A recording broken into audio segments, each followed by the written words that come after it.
Mini story zone தமிழுக்கு வரவேற்கிறோம்.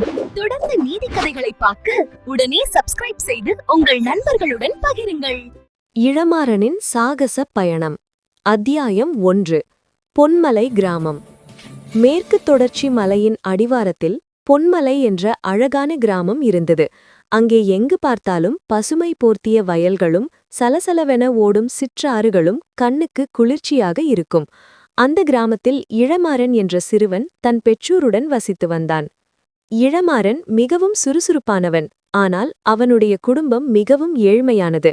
அவனது தந்தை ஒரு விவசாய கூலி, தாய் அருகிலுள்ள வீடுகளில் வேலை செய்து வந்தாள். வறுமை வாட்டினாலும் இளமாறனின் பெற்றோர் அவனுக்கு ஒரு முக்கியமான பாடத்தை கற்பித்திருந்தார்கள். உயிர் போனாலும் அடுத்தவர் பொருளுக்கு ஆசைப்படக்கூடாது, உண்மையை மட்டுமே பேச வேண்டும். அத்தியாயம் 2. காட்டில் கிடைத்த புதையல். ஒரு நாள் மாலை இளமாறன் காய்ந்த விறகுகளை சேகரிப்பதற்காக அருகிலுள்ள காட்டிற்குச் சென்றான். வழக்கமாக செல்லும் பாதையை தாண்டி அன்று கொஞ்சம் ஆழமாக சென்றான். திடீரென்று ஒரு மரத்தடியில் ஏதோ ஒன்று மின்னியது. அருகில் சென்று பார்த்தபோது அது ஒரு சிறிய பட்டுத்துணி முடிச்சு. அதை மெதுவாக பிரித்து பார்த்த இளமாறன் அதிர்ந்து போனான். அதனுள் பளபளக்கும் தங்க நாணயங்களும் நவரத்தினங்கள் பதித்த ஒரு பெரிய கழுத்துச் சங்கிலியும் இருந்தன. அப்பாடி, எவ்வளவு தங்கம்! இதை விற்றால் என் அப்பாடின் கடனெல்லாம் தீர்ந்துவிடுமே. அம்மாவுக்கு பட்டுப்புடவை வாங்கலாம், எனக்கும் நல்ல சட்டைகள் வாங்கலாம் என்று ஒரு நிமிடம் அவன் மனம் அலைபாய்ந்தது. ஆனால் அடுத்த கணமே அவனது தந்தையின் குரல் அவன் காதில் ஒலித்தது. அடுத்தவன் சொத்து நமக்கு என்றும் சுமை. அத்தியாயம் 2. நேர்மையின் சோதனை.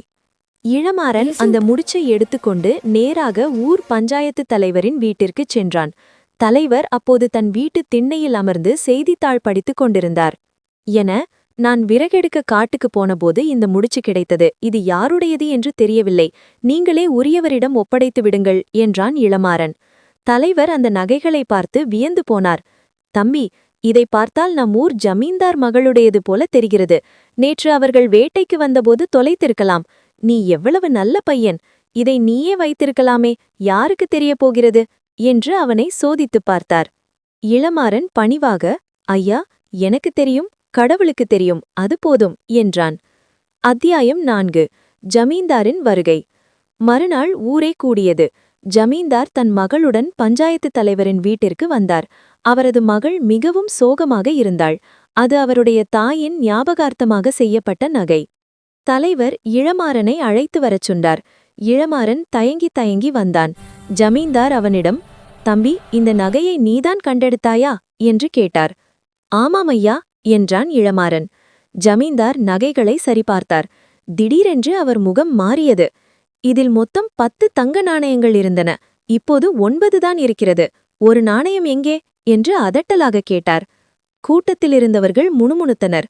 பையன் ஒரு நாணயத்தை எடுத்துக்கொண்டான் போலும் என்று சிலர் பேசினர். இளமாறனின் பெற்றோர் பயந்து நடுங்கினர். அத்தியாயம் 5. கரைபடியாத உண்மை.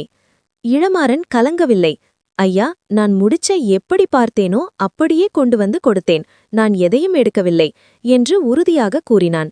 ஆனால் ஜமீன்தார் விடவில்லை. உன்னை சோதித்து பார்க்கப் போகிறேன். உன் வீட்டில் தேடி பார்த்தால் உண்மை தெரிந்துவிடும் என்றார்.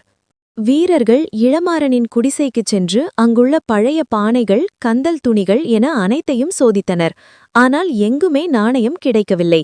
ஜமீன்தார் கோபத்துடன் கூறினார், நீ எங்கோ ஒளித்து வைத்திருக்கிறாய். உண்மையைச் சொல்லாவிட்டால் உன்னை சிறையில் அடைப்பேன் என்று மிரட்டினார். அப்போது ஜமீன்தாரின் மகள் குறுக்கிட்டாள். அப்பா, ஒரு நிமிடம் பொறுங்கள். நான் நகைப்பெட்டியை மீண்டும் ஒரு முறை பார்க்கிறேன் என்று கூறிவிட்டு தான் கொண்டு வந்திருந்த சிறிய பையை தேடினாள்.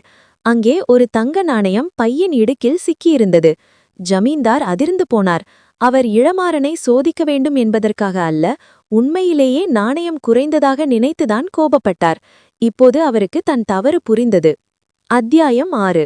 உண்மையான வெகுமதி. ஜமீன்தார் இளமாறனிடம் மன்னிப்பு கேட்டார்.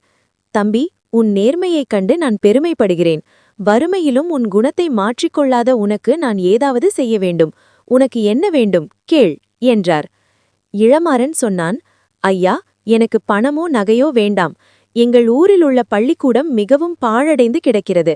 அங்கே மழை பெய்தால் கூரை ஒழுகிறது. அந்த பள்ளிக்கூடத்தை சீரமைத்துக் கொடுத்தால் என்னை போன்ற ஏழை பிள்ளைகள் நன்றாக படிப்போம். இளமாறனின் இந்த உயர்ந்த எண்ணத்தைக் கண்டு ஊரே கைத்தட்டியது. ஜமீன்தார் நெகிழ்ந்து போனார். அவர் பள்ளிக்கூடத்தை மட்டும் சீரமைக்கவில்லை, இளமாறனின் உயர்கல்வி செலவு முழுவதையும் ஏற்றுக்கொண்டார். அவனது தந்தைக்கு தனது தோட்டத்தில் ஒரு நிலையான வேலையையும் கொடுத்தார். காலங்கள் உருண்டோடின. இளமாறன் நன்றாக படித்து ஒரு பெரிய மாவட்ட ஆட்சியராக, அதாவது IAS அதிகாரி ஆனார். அவன் சென்ற இடமெல்லாம் நேர்மைக்கும் உண்மைக்கும் பெயர் பெற்றான். அவன் தன் ஊருக்கு வந்தபோது அந்த பழைய பள்ளிக்கூடத்திற்குச் சென்றான். அங்கே ஒரு கல்வெட்டு இருந்தது. நேர்மையே நன்னெறி, இளமாறன். அவன் அன்று செய்த அந்த ஒரு சிறிய நேர்மையான செயல் இன்று ஒரு கிராமத்தையே மாற்றிவிட்டது. அவனது பெற்றோர் பெருமிதத்துடன் தன் மகனை பார்த்தனர். கதையின் நீதி: நேர்மை என்பது ஒரு கஷ்டமான பாதை போல தோன்றலாம், ஆனால் அந்த பாதையின் முடிவில் கிடைக்கும் வெற்றி நிலையானது மற்றும் கௌரவமானது. நாம் மற்றவர்களுக்கு செய்யும் நன்மைகள் பல மடங்காக நமக்கே திரும்பி வரும். எங்கள் சேனலை சப்ஸ்கிரைப் செய்து ஷேர் செய்யுங்கள்.